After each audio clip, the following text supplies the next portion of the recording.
Hello guys, so for those of you who are new to my channel, my name is Aya and I'm a bento mom. I make fun and creative lunchboxes for my daughter Zion. I'm also into gardening and homemaking, and I also love food, travel, and shopping. So if these are the things that interest you, please keep on watching. So it's a Wednesday guys, happy Wednesday. So it's another day of face-to-face classes for my daughter Zion. So we're gonna do another very quick and easy bento character for today. So let's check out and see kung sinong gagawin natin for today. So today's creation guys is probably one of the easiest bento characters that you can make. I'm sure most bento moms would agree. And the character that I'm talking about is Miffy. So you only need 2 ingredients for the bento character. So of course we need white rice. And then for the details of Miffy, we need our nori sheets. So those are the 2 ingredients that you need. And then Miffy has ears that we need to stick. So you also need to prepare uncooked spaghetti here. Or you can also use toothpick to stick the ears. So it's very easy. So the first thing that you need to do, of course, is mold the white rice. For the side dishes first, let's go and check out what Zion is gonna be having today. So of course, our go-to, because we're doing face-to-face classes today and we wanted to cook something quick and easy as well. So we have tuna with scrambled eggs. And then of course, we have hot dogs, which we'll slice later. I'll show you how to make a quick design out of the hot dog. And then for her fruits, we have grapes and then adult cucumber for veggies. So we're now gonna mold the rice to the shape of Miffy. So we just need to mold 1 round or circle shape and then 2 log shapes for the ears. Okay, so let's cut a portion of the cling wrap. And then just get about 3 tablespoons of white rice, plain white rice. Okay, and then we just want to mold a round shape or a circle shape. So this is for the head.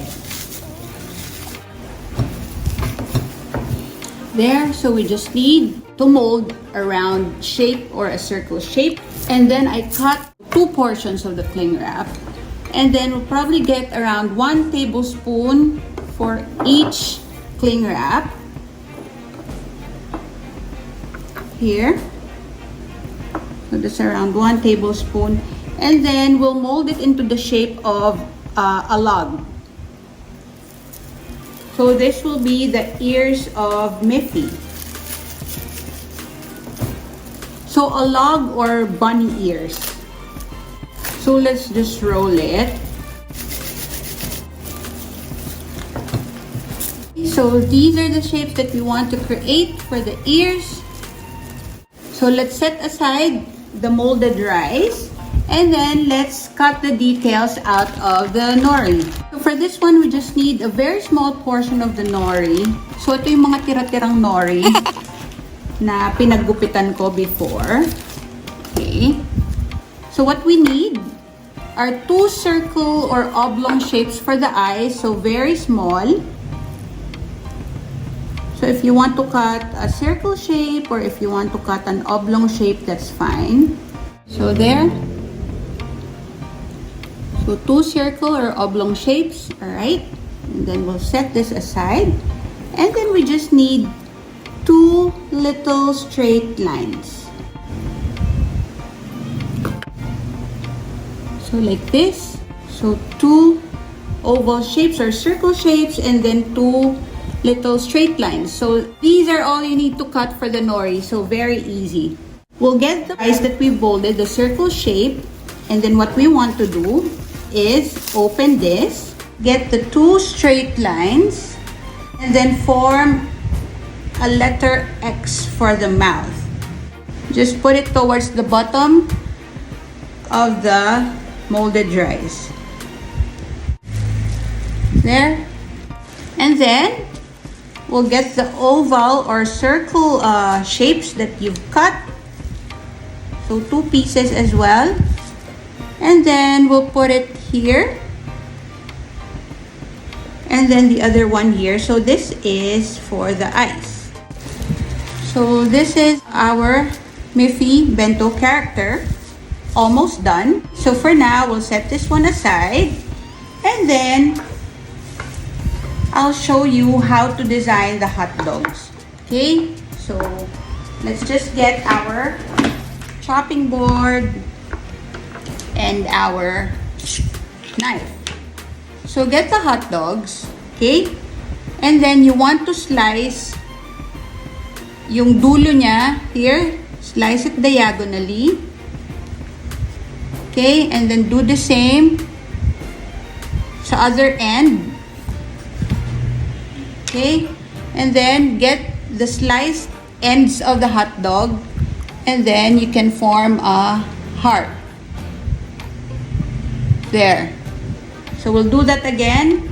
So get the hot dog, slice it on the other end, here sa taas or on top, and then slice it at the bottom end.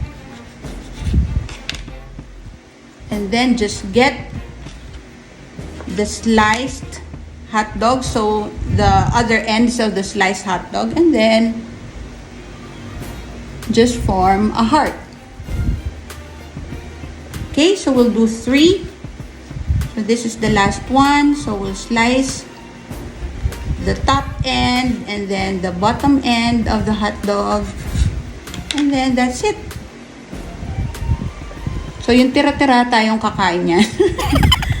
Again, the aligaga or the frantic mom in the mornings, ayan. So there's too much to do at the same time in the morning. That's why sometimes we tend to forget that we're cooking something. So what you want to do is put uncooked spaghetti here. Okay? So that's it. We're ready to set up our bento box. So we're gonna be using our Yum Box Panino. So what we want to do is get the molded rice na nilagyan natin ng details ni Miffy earlier. There. We'll put it here in this compartment, but before putting it, we will just line our bento box. So if you don't want to line it or put a wax paper here, that's fine. You can also put lettuce. But if you don't want to line it and use it plain, that's okay. So ako, I'll just line it with wax paper. So this wax paper, you can go online and search for decorated or designed wax papers. Wax paper with design. And lalabas na yan. So this one I got from Shopee. Okay, so just put the head here. And then we'll get the log shape that we've created. And then we'll put it here for the ears. So let's get our uncooked pasta or spaghetti here. And then let's cut a little portion. Then we'll open the log shape that we've created. And then just basically put the uncooked spaghetti here at the bottom part. So on the other end, so that we can stick it on top of Miffy's head. Okay, then we'll do the same for the other ear. So again, guys, when you're preparing food for your kids or when you're preparing food at home, make sure that you wash your hands and that you sanitize your work area. Okay? So we have Miffy here now. So we'll put the rest of the dishes here on the side. We'll put the grapes here. And then here on this side, we'll put the hot dogs that we've sliced.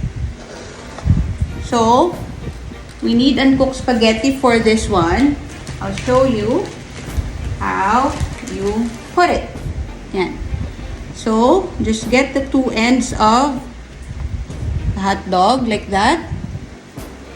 And then, just get the uncooked spaghetti noodle. And then just stick it here